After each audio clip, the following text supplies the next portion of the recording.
Let Him Go is the new thriller written and directed by, well, I don't know how to pronounce his last name, so I'll just call him Thomas Bazooka. It stars Diane Lane and Kevin Costner in the main roles, and it's basically a story about a grandma and grandpa who lose their son without any reason behind it. They just lose their son. He just, I guess, falls to his death in their farmstead, and we're left with the grandma, grandfather, the mom, and her child. Fast forward about 4 years later, 3 years later, something like that. And the way they tell that is the age difference in the child. He was a baby at the beginning, then he's about 3, 4 years old.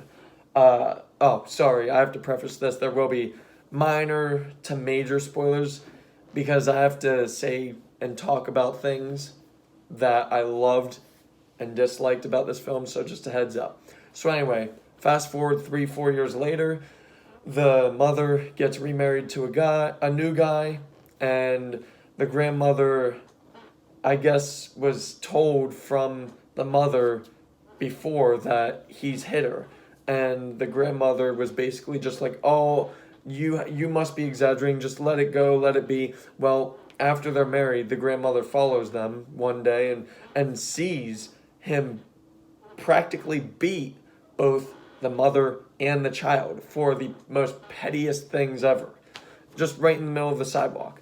So anyway, the next day, the next morning, the grandmother and grandfather go to their hotel room or apartment, whatever they were staying in, and they just up and left. Well, they travel to find all of them, and they end up finding them in the husband's family ranch.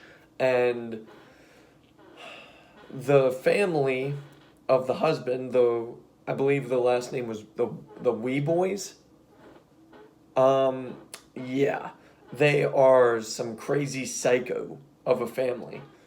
So we meet Donnie Weeboy, who is the husband, Bill Weeboy, who is his uncle. We meet two, I don't even remember Bill's brothers' names.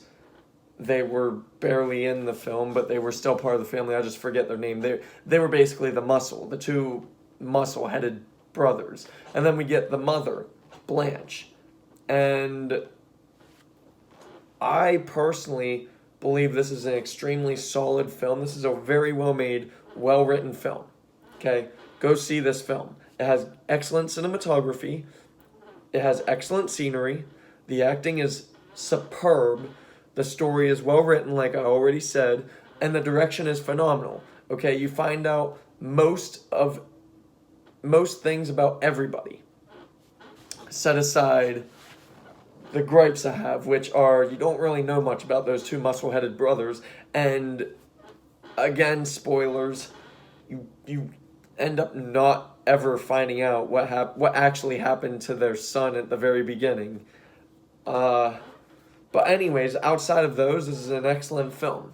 My one and only main gripe with the storytelling is, you could call it the narrative / a plot device.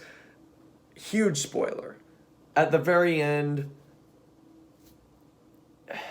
it's the evil mother against the grandmother within a 10-second range of time, and it's like the evil mother is given an allotted amount of time to just say, "You go to hell," and instead of nobody shooting anybody, that's said point blank, and I won't go on and continue what happens after that, but I didn't like that. I thought that was jarring.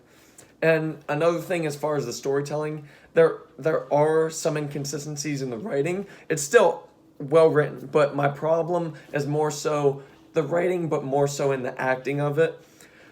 The family, they're weird and psychotic, but I feel they did a great lead up to that with the townspeople and the outsiders telling them, "Oh, we know that family. They just you're best off just staying home, going back, blah blah." Yeah, I've heard things about them, But that's fine, but my biggest problem is when they finally meet the family, like they meet Bill first and then he leads them the next day to the full family. My problem is that they show the vibes and the tones of creepy, weird family. They should have waited to show that off. I'd say about there's a hotel scene. I'll say at that hotel scene is when they should have shown all of that kind of personality out of all of them. Before that hotel scene, they should have shown the family as like the outskirts, the outside of their personality being like nice, charming, happy. I feel like they should have done that. And could that have been romanticizing? Yes and no. I say no because if you're a true psychotic and bred from a psychotic families know how to blend in well. They have the happy persona.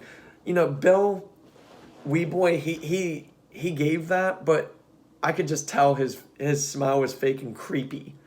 And just everything they did was just fake and creepy up until you find out, oh, wow, they actually are psychotic. And that's another thing I have to point out, too. There are plot twists in this film, and they are actually very unexpected, and they're done extremely well. Okay? Let Him Go is an extremely well-made film with some minor flaws, some in the plot, and overall, the storytelling of it is just phenomenal. It is a very well-written, very well-made piece of cinema. So for me, Let Him Go is a 9 out of 10. Thank you.